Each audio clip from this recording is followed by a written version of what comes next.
Okay, we're out in East Aurora with a Tudor style home built mid-90s, I believe. So what they have is they got all these short sections of gutters here, and on the front of the house you'll see they just got it cut off and spouts ran around. So what we're going to do is actually jump the windows and bring the gutters around to get the spouts in, and our challenge is going to be all that square footage of water.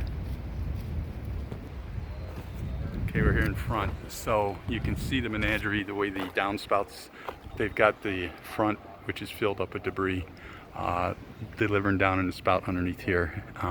So what we're going to be able to do, what we do have the luxury of doing, we've got to go 6-inch gutter, get rid of the 3 pieces there. We're going to get the 1 piece up going just about to the left of that vertical Tudor to grab all the water up there. And we're going to jump the windows with our gutters. And then 3x4 downspouts will be delivering to the ground. There's going to be a couple sections that we want to put a helmet on the whole place. The parts over the windows will be a micro screen, and then because we don't have any roof water delivering onto it, and then of course obviously the helmet heat. And in these sections here we can go up to the valleys. Okay, so on the other front one we've got this section here. Same thing here. They've got, you can see how the downspouts deliver underneath here. That's all going to be gone because the gutter's now going to wrap around all of this. We're going to be able to deliver 1 downspout here and then 1 downspout on that end. And then this little gig here over the door entrance, we're going to go ahead and miter it almost the same way, and we'll end up connecting them and making them look a little bit nicer than that. So, and then that will take care of that. We got some custom end caps. We got the custom end cap over there that's got to be done. Custom end cap here, and I think 1 or 2 on the back. Let's go around the side. Okay, coming around the left side, this one we're going to need 40-foot ladders to get to. I'm going to recommend this customer cuts this pine tree out.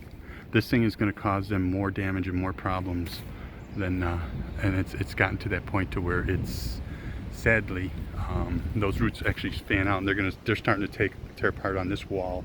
It's got almost no holding power. A good wind will knock it over. I know it'll go this way, which is about the only good thing. But same here, we're going to end up jockeying. We're going to end up shooting over top of the windows with the gutters to get rid of them spouts underneath. This side, and then of course obviously these little jet outs that are here, we're going to end up putting roof diverters on to deliver the water back.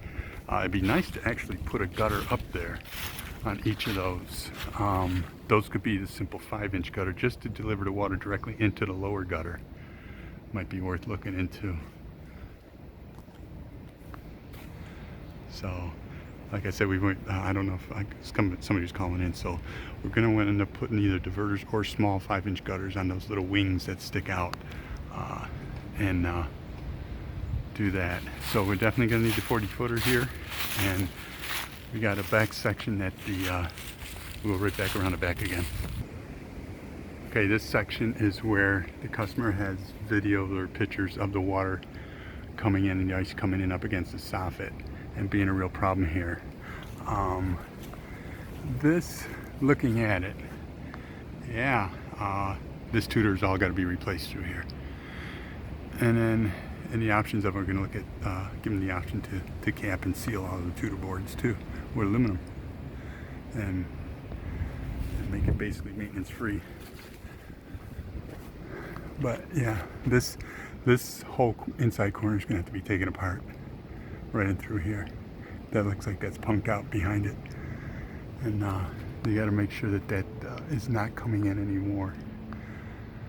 So, and this would definitely have to be, we'd end up with a helmet heat on here, and we can get our power source in, because our wire is going to end up coming out of this riser somewhere, so we'd end up with a power source somewhere over here, and possibly another one in here if they've got enough room on their panel box. That's another thing I gotta go look at.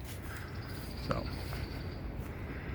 all right, I mean, we can actually run helmet heat all on that little one up the valley and get those little wings taken care of, and then stop our wire right at that, keeping it right over there consolidated, because I don't think they have that big of a problem here. On this back turret, we've got 2 spouts that jet out here. So we're going to look at picking up some nice scupper boxes to deliver those into. Now whether we put the scuppers directly below them and an elbow to run 2 elbows over onto the tutor and then down on each of them, or put the scupper boxes on the corners and elbow them in. It's probably going to be nicer to have the scupper box off the corner and then elbow each scupper box over, make it look uniform. This upper short gutter is going to have to deliver into that scupper. It'll act like a funnel. This gutter has to have a custom end cap, and then of course the downspout comes down. There's a drain towel right on the ground there. Okay, we did find out that this little shed area that's down here, these downspouts that are on it just deliver onto the deck and hit this corrugated roof on the shed, and it just pours out here. So we're going to end up cutting, they got a hole cut in the deck. We're going to make sure we got a big enough hole for a 3x4, at least for one spout, and deliver it down into the drain towel, which is inside that shed. So there's a lot to be done here.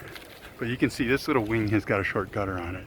They all kind of should have been. That's really the best way to run those. So we're gonna get those options. So whether this would be a contemporary or triple cove, I guess it really wouldn't matter as far as the style of gutter. We'll let the customer decide that. It's either or.